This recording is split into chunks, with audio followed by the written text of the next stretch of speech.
Assalamualaikum warahmatullahi wabarakatuh. Kami dari FRI 19. Di sini akan mempresentasikan buku hasil rangkuman kami, yaitu Perencanaan dan Pengendalian Sistem Logistik dan Rantai Pasok oleh Senator Nurbahagia. Next. Anggota kami yaitu ada Halifi Alfitrabila, lalu Muhammad Zaki Abianhak, dan Venesia Febia Agatha Bangun. Next.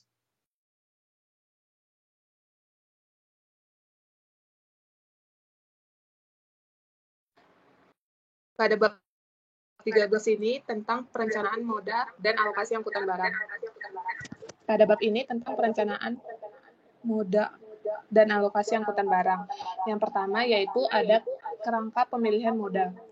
Pemilihan moda adalah proses perencanaan angkutan yang bertujuan memilih dan menentukan jenis moda transportasi terbaik untuk melayani perjalanan dan mengangkut barang. Jaringan barang merupakan infrastruktur logistik dan rantai pasok. Analisis pemilihan dan penentuan moda transportasi dilakukan melalui tahapan yang berpengaruh secara signifikan dalam memilih moda angkutan yang tersedia, modalkan nilai kepuasan, modalkan peluang, dan mendapatkan pasar masing-masing moda angkutan.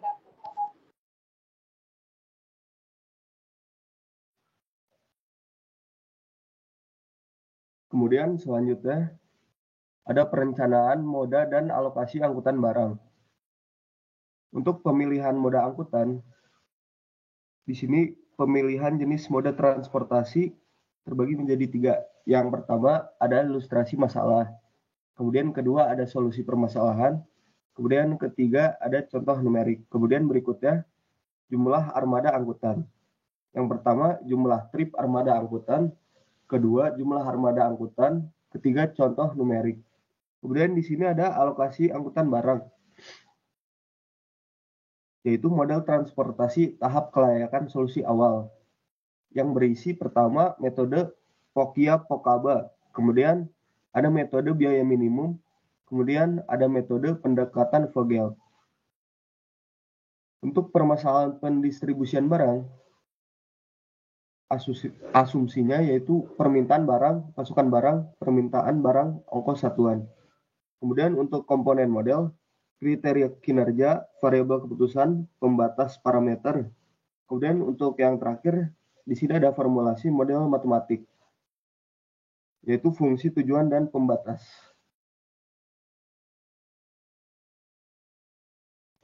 Lalu yang kedua di bab 14, ada perencanaan rute dan penjadwalan armada angkutan.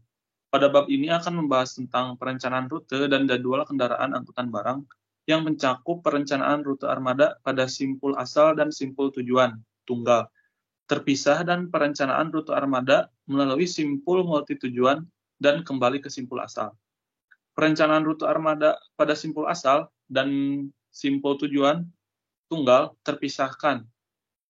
Tujuan dari penentuan rute kendaraan adalah untuk menentukan rute terbaik, jarak tempuh terpendek, waktu tempuh tercepat, atau biaya angkutan yang terkecil, yang harus dilalui oleh armada angkutan barang pada jaringan jalan raya, rel kereta, rute pelayaran, dan rute penerbangan.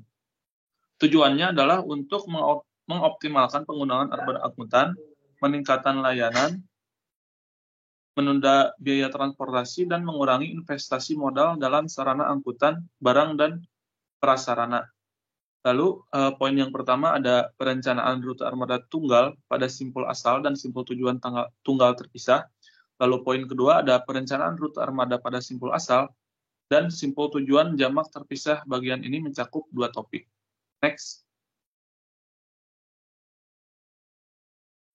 Selanjutnya yaitu formulasi modal. Traveling Salesman Problem atau TSP adalah suatu proses permasalahan optimasi yang bersifat klasik dan NPC. Penyelesaian yang paling optimal dan mencoba seluruh kemungkinan penyelesaian yang ada.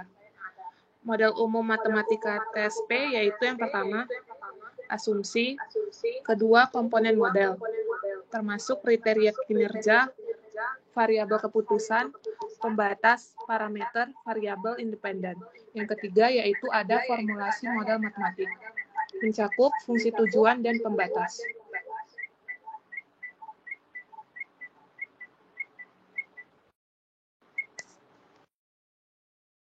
Kemudian untuk bab 15, yaitu pengendalian operasi logistik dan rantai pasok. Pada bab ini membahas tentang pengendalian sistem logistik dan rantai pasok sebagai perangkat untuk memonitor, mengevaluasi, dan memberikan umpan balik rencana operasi. Di sini pertama ada kerangka pengendalian dengan SCM scorecard,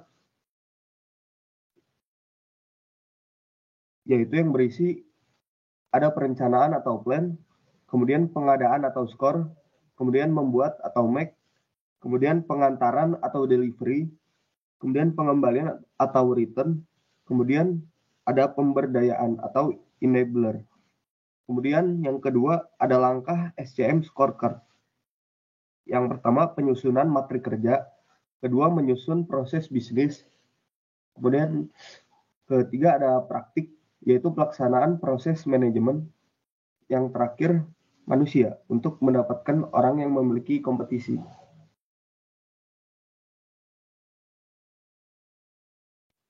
Lalu selanjutnya ada sistem informasi pengendalian.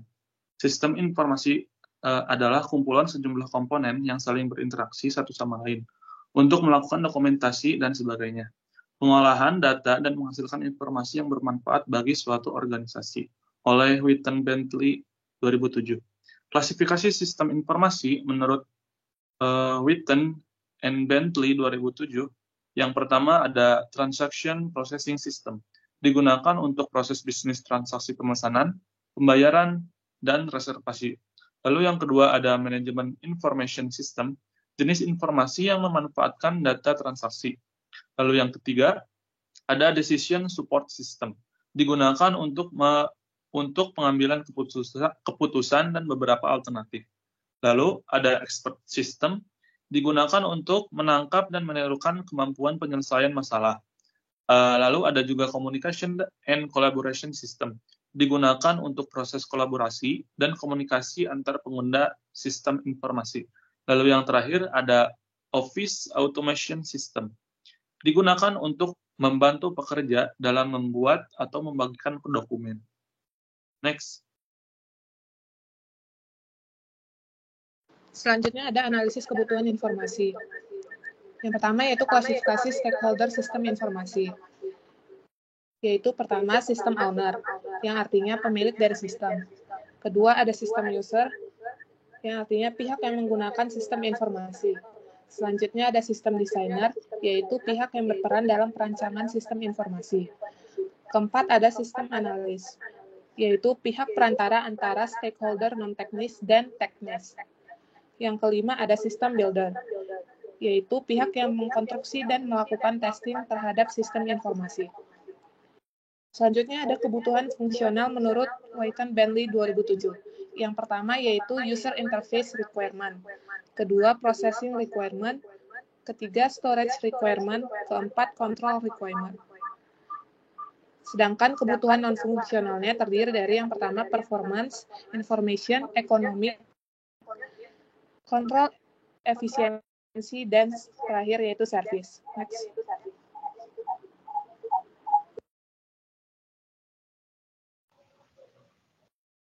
Kemudian di sini ada metodologi perancangan phase. Yang pertama ada scope definition.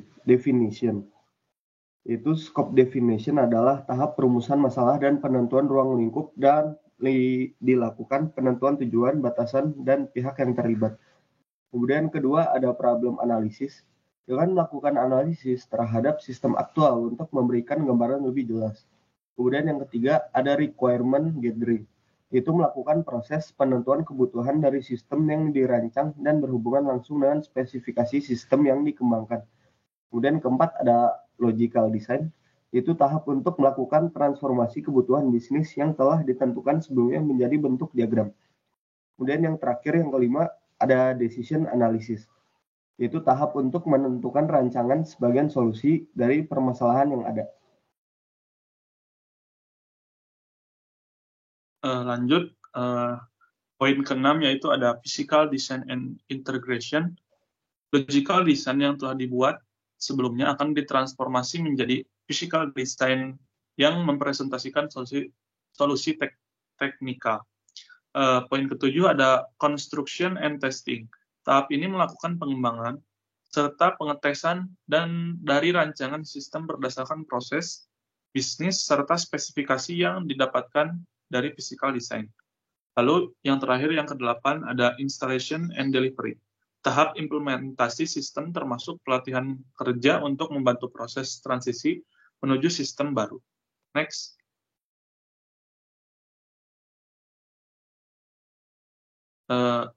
Terima kasih. Sekian dari kelompok kami. Mohon maaf apabila banyak kesalahan.